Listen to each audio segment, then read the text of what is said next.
حياكم الله أحبتي. حقيقة سؤال غريب جدا. تقول أنا أبوي حتى قدامه ما يخليني أنزع الحجاب. حقيقة يعني أول ما نحكم على أبوك نحكم عليه بالشيء الإيجابي. يقول لك يابا ترى الحجاب حتى قدامه لا تنزعينه، ينطي أهمية للحجاب.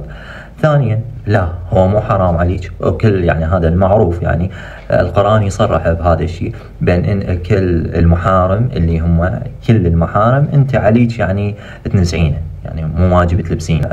أبوك، أخوك، عمك، خالك، يعني أولاد الأخت، أولاد الأخوان، وهكذا.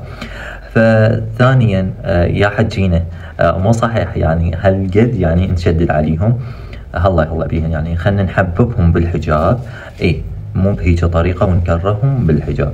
ووالدك يعني الله يجزيه الخير يعني من باب الحرص عليك، يقول لك يابا الحجاب هكذا نعطي أهمية. فأنا شوي على الأبو يعني الله يحفظه إن شاء الله، مو هكذا يعني هيك نشدد عليهم.